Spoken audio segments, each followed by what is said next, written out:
What if I told you there's a hidden language that describes how literally everything in the universe moves? A language that's actually more fundamental than force and way more elegant than any equation you had to memorize in school. Well, today, we're going to learn how to speak it. And we're going to discover how this hidden language completely rewrites what we thought we knew about the universe.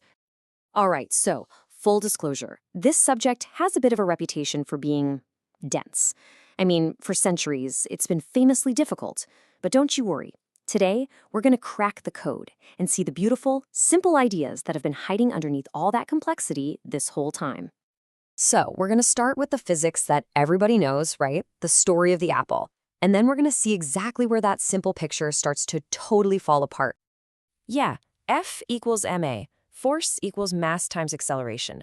This is basically the bedrock of classical mechanics. It's probably the first real physics equation most of us ever learn. And you know what? It's powerful, it's intuitive, and for simple problems, it works perfectly. But here's the problem. The universe is almost never simple. F equals ma is great for, like, one apple falling from one tree. But what about something like a double pendulum, or the three-body problem in space, or heck, even just a spinning top? Suddenly, you're trying to track every single force on every single particle, and it becomes an absolute nightmare. It's just messy, and as physicists like to say, it's deeply inelegant. It just feels clumsy. So this frustration led physicists to ask a really crucial question. What if F equals ma isn't the whole story? What if it's just a side effect of some deeper, more profound principle that's really running the show? I mean, what if nature has a much simpler way of doing things? And the answer to that question, that deeper principle, well, it's an idea so powerful it underpins not just old-school mechanics, but basically all of modern physics. It's called the principle of least action. This is actually how the legendary physicist Richard Feynman first heard about it. Can you imagine? His teachers saw that the normal lessons just weren't cutting it, and he decided to share something that was truly mind-bending. And it pretty much changed Feynman's life. So, what is this thing? Well, in the simplest terms, it says that when an object moves from point A to point B, it kind of looks at all the possible paths it could take. And out of all those infinite possibilities, it chooses the one single path that minimizes a special quantity called the action. Think of action as kind of like the cost of the journey. It's calculated by taking the energy of motion, the kinetic energy, and subtracting the stored energy, the potential energy, at every single instant along the way. So by picking the path of least action, nature is essentially finding the most efficient, the cheapest way to get the job done. It's just unbelievably elegant. Now this is where the real magic happens. This slide shows the power of this new perspective. On the left, you've got the old way, just a chaotic mess of particles bouncing around in our normal 3D world. But on the right, we do something incredibly clever. Imagine you have two particles. To know everything about that system, you need to know where both of them are. So, instead of thinking of two separate points in our world, what if we imagine a single point in a higher dimensional configuration space, where its coordinates represent the positions of both particles at once? Now scale that up. That single dot on the right could represent the positions of every single star in a galaxy. The system's entire, ridiculously complex evolution just becomes a single graceful path. That messy physics problem has just become a simple geometry problem. Find the shortest route.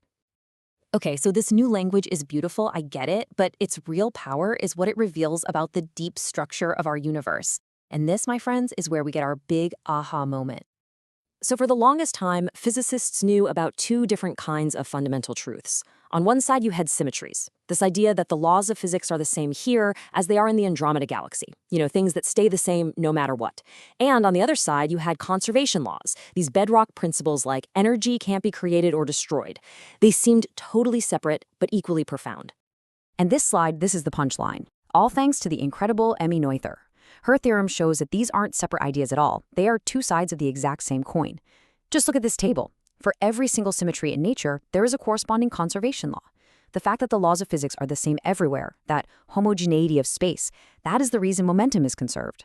The fact that there's no special up, down, left, or right in the universe, that isotropy of space, that is why angular momentum is conserved. And the big one, the fact that the laws of physics don't change from yesterday to today, that's where the conservation of energy comes from. Symmetries aren't just pretty ideas, they literally create the fundamental laws of our reality. So here's the crucial point. This isn't just some abstract philosophy. This new language, built on action and symmetry, gives us incredible power to solve real-world problems problems that were once thought to be completely impossible. Oh, I love this. Just look at these guys, two of the greatest minds in history, Wolfgang Pauli and Niels Bohr, and they're completely stumped by a spinning top. It's weird, wobbly motion, what's called precession. It's a total nightmare to calculate with F equals ma. But using this new Lagrangian way of thinking, the problem becomes surprisingly elegant and, well, solvable. And it's not just for little toys on a desk. The same principles scale up beautifully, letting us describe the motion of things like this. The asteroid 2 taught us. It tumbles chaotically through space with no fixed axis of rotation. It looks completely random, and yet its motion is perfectly described by the same elegant language of dynamics. And this right here is why this all matters so much. These concepts, action, Lagrangians, symmetries, they were developed to understand classical mechanics, sure, but now they are the fundamental language of all of our most advanced theories of nature. We're talking everything from Einstein's general relativity to the standard model of particle physics, and even to string theory. It's everywhere. But the story has one last, absolutely incredible twist. It turns out that this classical language contained a secret, a hidden blueprint for the strangest and most successful theory of them all, quantum mechanics. Okay, the connection here is astonishingly deep, so stick with me.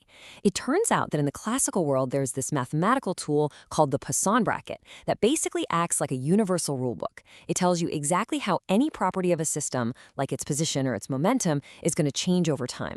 It's really the engine of classical physics. So, decades later, when physicists were building the weird new rules of quantum mechanics, they discovered that their theory was also governed by a universal rulebook, which they called the commutator. And the structure, the mathematical DNA of the two, was practically identical. The blueprint for the quantum world was hiding in classical physics the entire time. And you can just feel the excitement in this quote from P.A.M. Dirac, one of the founders of quantum mechanics. He had this vague memory of some obscure piece of classical math, so he literally rushed to the library and realized it was the exact key he needed to unlock the secrets of the quantum universe. What an electrifying moment of discovery, connecting two worlds that seemed completely, utterly different. And that leaves us with this final, tantalizing thought. If the mathematical framework for the bizarre reality of quantum mechanics was just sitting there, waiting to be found inside the physics of planets and pendulums, what other profound secrets about our universe might be hiding in plain sight, concealed within the science we think we already know?